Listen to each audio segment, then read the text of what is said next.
up mga chong, and welcome again dito sa ating channel. At tayo po ay meron pong breaking news na naman. Ano ba yan? No? Yeah, last breaking news ay ang ating pong Tatay Digong ay naaresto po illegally. Again, illegally, hindi po right. Okay?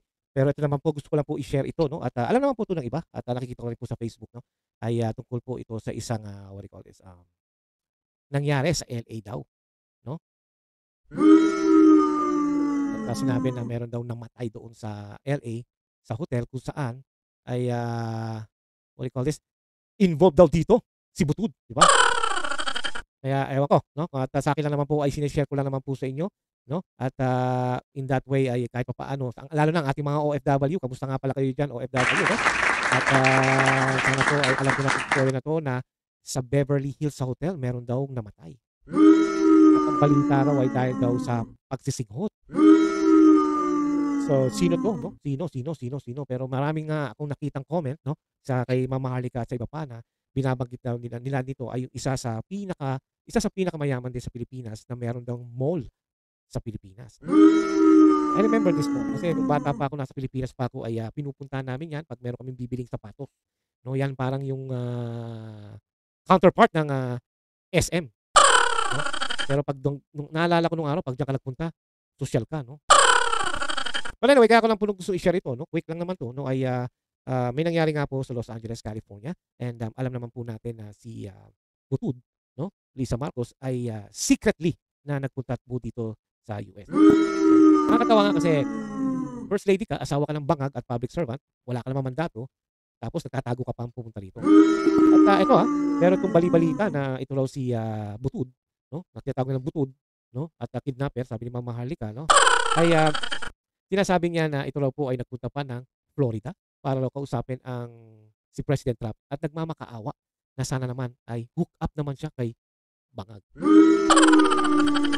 Anyway, marami na nagsasabi niyan at may nagsabi na rin po na yan ay confirm na ang balita po ay nakausap daw nito ni Butod yung isang babae na Trump, no? At ang balita ko ito ay Republican committee, parang covenant, something like that.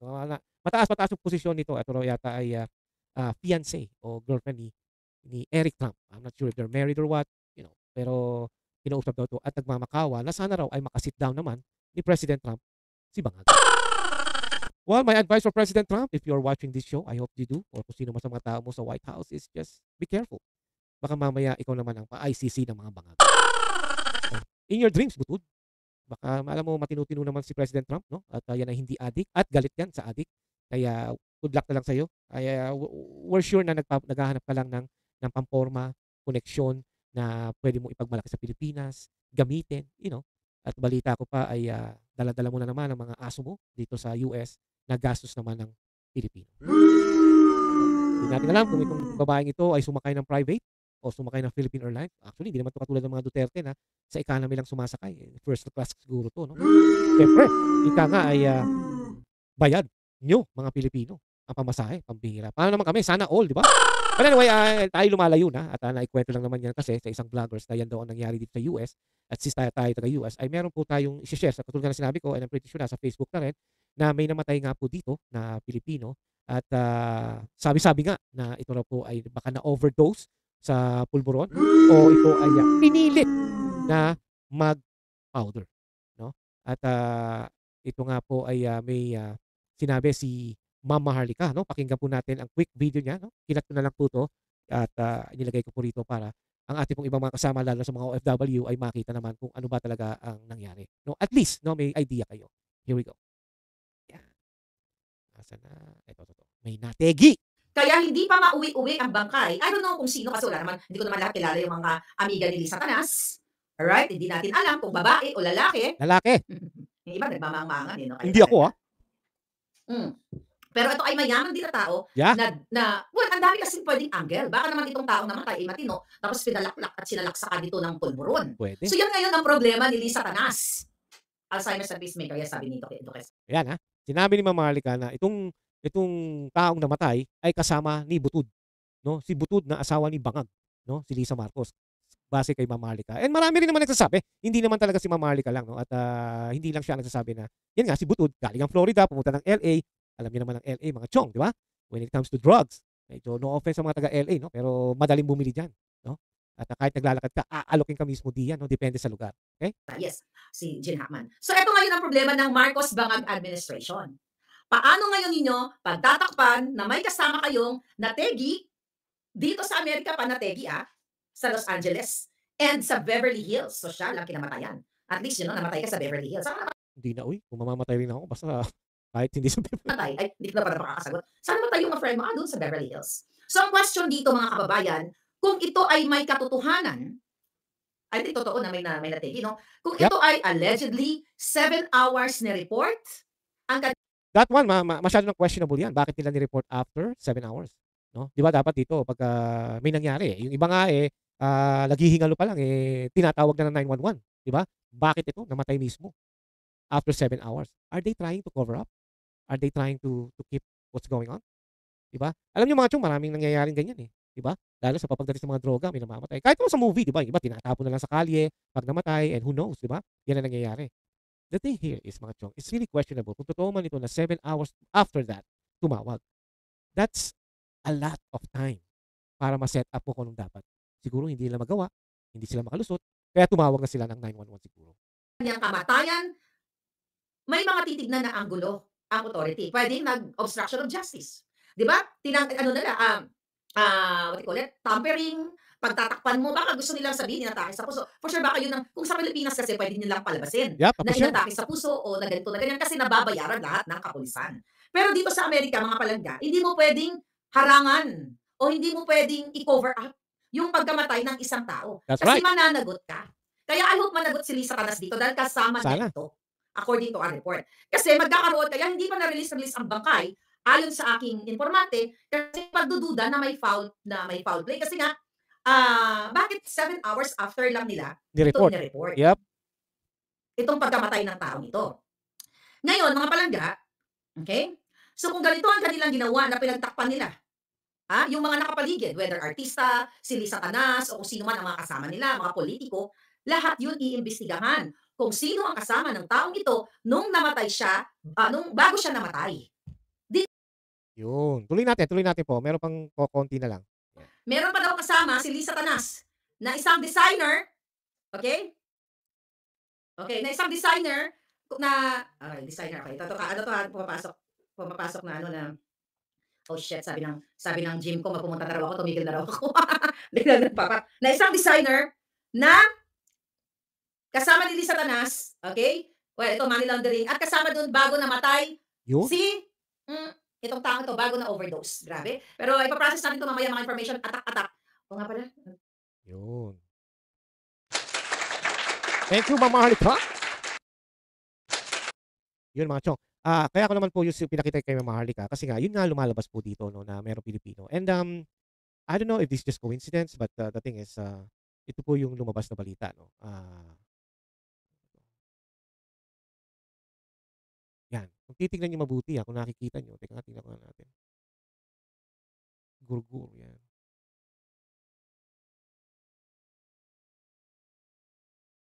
See? Kung makikita nyo dyan nakalagay, Juan Paulo Tantongco. Okay? At ito yung mga taong nagko-comment na Paulo Tantongco. Hindi ko alam na may Juan. No? At ang case number niya is 2025-04377. Case status is open. And ang place of death niya is hotel. Diba? Tapos ang cause is deferred at ang investigator, okay, nandun na si Laura at ang deputy medical examiner ay si Rafi. Rafi, ikaw pala.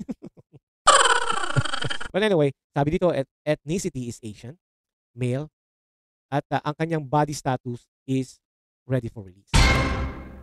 Ang akin lang mga chong, siguro ito nung nakita ko to sa internet, tinignan ko to sa LA County or something. You know, dito kasi makikita mo dito sa US, open dito. Ay maybe hindi pa ito nakita ni Ma'am Marlica or maybe nakita na, who knows, di ba? Siyempre, mas mabilis naman si Ma'am Marlica sa atin. But what I'm saying is, namatay sa hotel. And that's LA. At yung mga nagko-comment na sinasabi na Paulo Tantongco raw. Nung una sabi ko, sino yun? Yung pala, itong Paulo Tantongco na to ay pamilya ng may-ari ng Rustahan na mall. Naalala ko itong Rustan. Sabi ko nga sarili ko, buhay pa pala yung Rustan. Nakala ko wala na. Kasi nga, kilala mo lang naman sa Pilipinas ngayon, SM.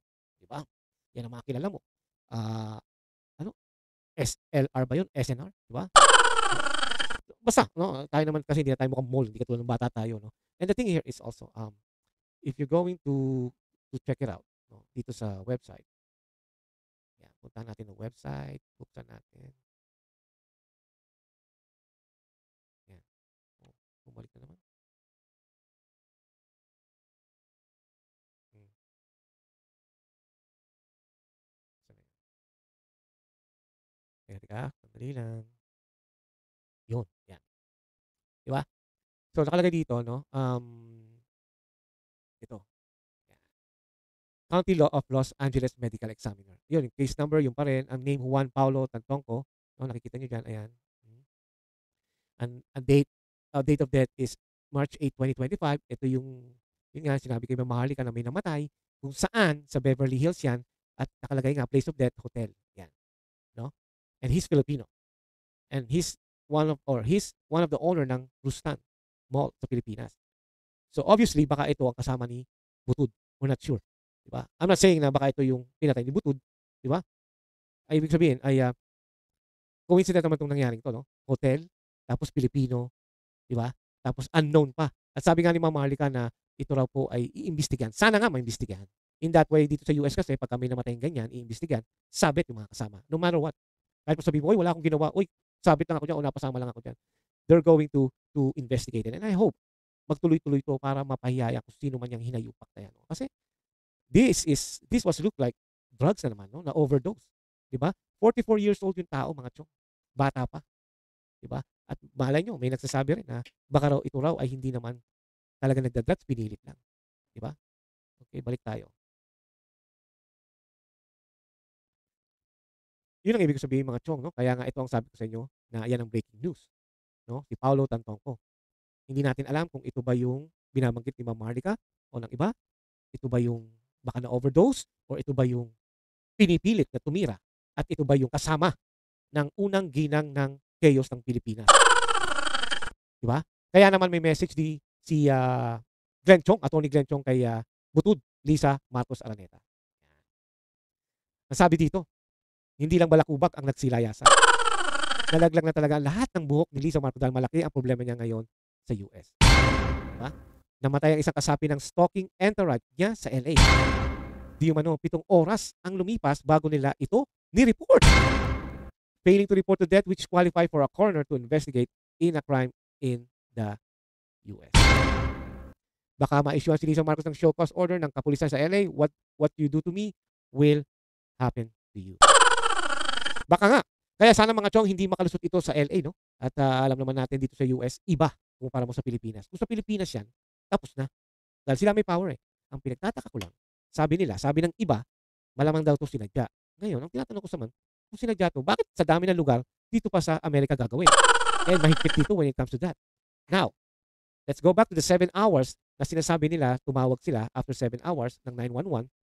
Siguro, kasama ni Lisa Butod o kung si Lisa mismo ay nanood muna ng How to do the perfect murder. Ano ba 'to? How to, get away from perfect murder?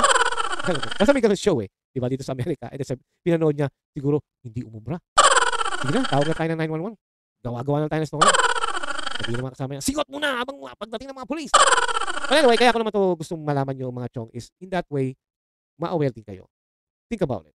When this thing happened first and the next, Tatay Digong got arrested. Think about it. Nung lumabas ang bicameral, they passed the impeachment for VP Sara. And now, I heard na ando yata sa Supreme Court to answer back para i-explain nila kung ano nangyari sa bicameral ay by April 1 to 3, I think, ginawa nila to. Nagkataon lang mga chong na may namatay mismo kasama si Butod. That's number one karma. Ayaw ni God niyan. Kaya siguro sabi ni God, ganun na. Diba?